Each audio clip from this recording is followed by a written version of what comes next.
പെങ്ങാമുക്ക് ചെറുവള്ളിക്കടവിൽ പാലം പുനർനിർമ്മാണത്തിന് മുന്നോടിയായി നടക്കുന്ന താൽക്കാലിക ബണ്ട് നിർമ്മാണം പുരോഗമിക്കുന്നു. ബണ്ട് നിർമ്മിച്ചതിന് ശേഷം വെള്ളം ഒഴുകിപ്പോകാൻ വലിയ കോൺക്രീറ്റ് പൈപ്പുകൾ സ്ഥാപിക്കുകയാണ് ചെയ്യുന്നത്. ഇതിനുശേഷം മണ്ണിട്ടുയർത്തി വാഹനങ്ങൾക്ക് പോകാൻ കഴിയുന്ന സംവിധാനമൊരുക്കും. ഇതിനുശേഷം മാത്രമേ പാലം പൊളിക്കുകയുള്ളൂ. നൂറടിത്തോട്ടിൽ തെങ്ങുകുറ്റികൾ അടിച്ചുതാഴ്ത്തി മണ്ണിട്ടുയർത്തിയാണ് ബണ്ട് നിർമ്മിക്കുന്നത്.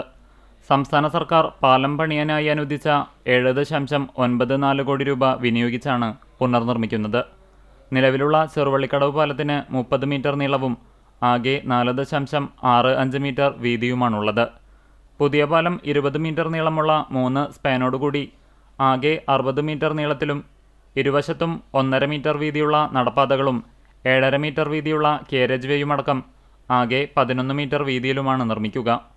പാലത്തിൻ്റെ ഇരുവശങ്ങളിലുമുള്ള നടപ്പാതകൾ ടൈൽ വിരിച്ച് മനോഹരമാക്കുകയും പാലത്തിൻ്റെ ഇരുഭാഗത്തും സിമന്റ് കോൺക്രീറ്റ് കൊണ്ടുള്ള സംരക്ഷണ ഭിത്തി കെട്ടി ഉയർത്തി അപ്രോച്ച് റോഡ് നിർമ്മിച്ച് ഉപരിതലം ഇന്റർലോക്കിംഗ് ടൈൽ പാകുകയും പാലം നിർമ്മിക്കുന്ന സ്ഥലത്ത് തടസ്സമായി നിൽക്കുന്ന ഇലക്ട്രിക് പോസ്റ്റുകൾ മാറ്റി സ്ഥാപിക്കുകയും ചെയ്യും. പാലം പുനർനിർമ്മാണം കഴിയുന്നതോടെ ഗതാഗത തടസ്സം മാറുമെന്ന പ്രതീക്ഷയിലാണ് നാട്ടുകാർ.